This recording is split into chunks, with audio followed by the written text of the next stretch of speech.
Welcome to my channel. Please don't forget to like, share and subscribe, and don't forget to comment down below because I need to know how you're feeling. So morning guys, I'm on my way to uni. You know how it goes. It's a Monday morning. People are feeling muddy, but the good thing is there's no traffic today because it's half term for the kids. So for me that's a great thing because that means that I can leave a little bit later and I can sort of like just breeze through traffic and I don't have to worry too much about all the bloody traffic that there is. So it's great. So guys, what I wanted to talk about today was, there's two things I wanted to squeeze in. The first thing was I was on Shade Room last night and I saw that there was some conversation about 9 to 5, like people having a 9 to 5, and I do think this is quite an important topic because obviously in the world we live in now, especially with after all the Black Lives Matter and everything happened, a lot of black people started to sort of start their own businesses and they started to look into the world of entrepreneurship because we found that yes, we are discriminated. I mean, we can't argue that black people are discriminated in the workplace, out of the workplace, when you're born, when you're walking down the street, we're just discriminated everywhere we go. So this whole situation of starting like entrepreneurship and things like that, I mean, to me, I genuinely think it's a great idea.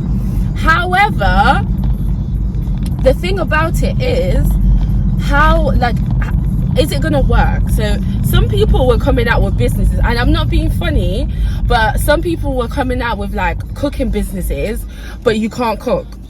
Do you get what I'm saying? Like, there needs to be a limit, or there needs to be some sort of plan when you're thinking about doing these things. Like, if you already know that you're a great cook and you just want to try sort of cooking for other people and seeing if they're like sort of willing to pay for it, then great.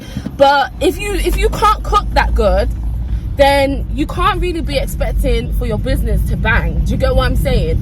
And same with like a lot of things that people were doing.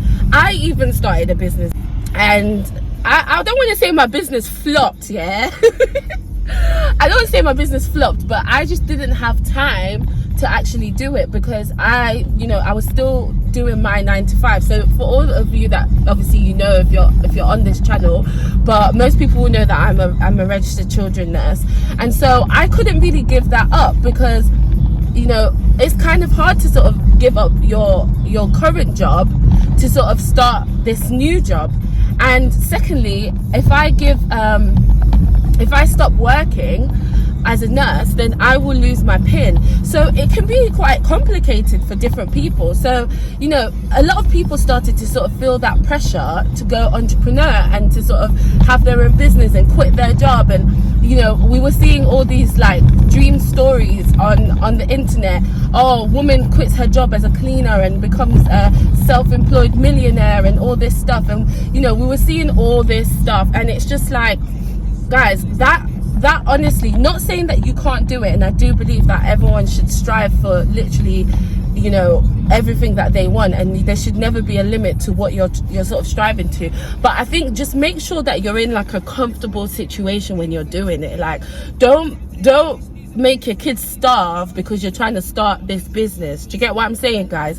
So and I suppose what I'm here to say is there's nothing wrong with a 9 to 5.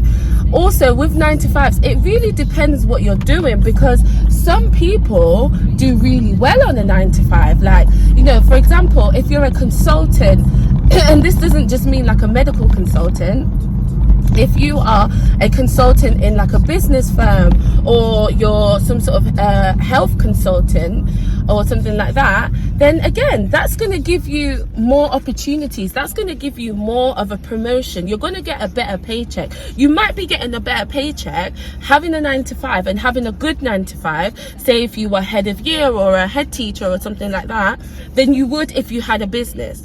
And bear in mind, when you have a business, there's no stopping, because if you stop, you're not going to be making money, and you have to be trying to sort of make money at all times to sort of cover those overheads.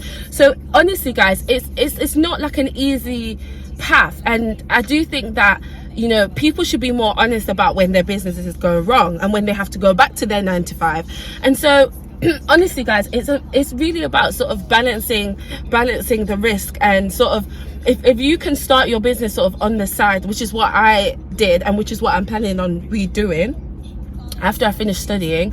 If you can sort of start your business on the side and just, you know, take it easy, take it as it comes. If you start getting like quite a lot of orders, then you know, right, I'm full-time at the minute, I've been getting a lot of orders, I've calculated that I can live off these orders and I can sustain my lifestyle with these orders, then yeah, why not? Why would you not want to sort of quit your job or drop down to part-time and things like that?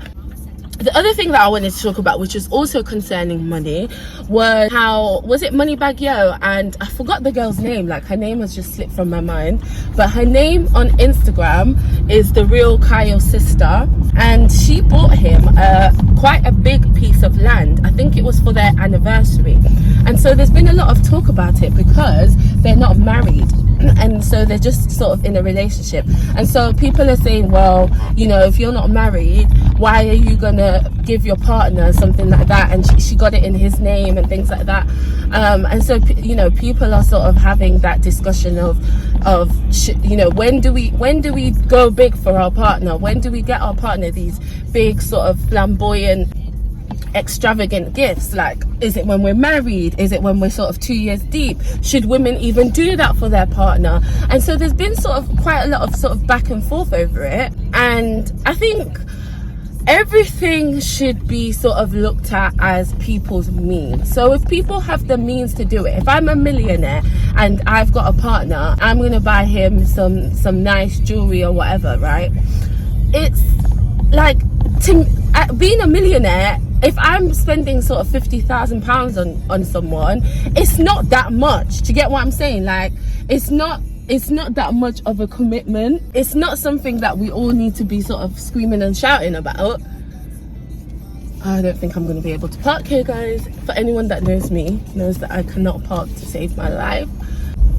So yeah, so what I was saying was that, you know, we have to sort of look into these things and actually understand that they are living within their means, that they are doing what they can afford to do. You can't compare yourself to somebody who makes £10,000 off one post. So she spent that money on him, he spends money on her, and what you guys don't understand is because they're celebrities, because they've spent that money and we're all talking about it, they are going to get more money from that. So what you guys don't understand is half the time us talking about it makes them more money, and you can't like compare yourself. I'm not gonna spend 10 grand on buying my boyfriend some stuff. Like, I'm not going to spend that money on buying him things because that is outside of my reach. But if I'm going to spend like what, £200 on my boyfriend, I don't really think, you know, that's a bad thing. So guys, I just think we all need to sort of live within our means and sort of be realistic about what we can do and what we can't do. That was just a quick morning video, guys. I am on my way to uni and I will be with you soon. Please don't forget to like, share and subscribe and comment down below because I need to know how you're feeling. Bye.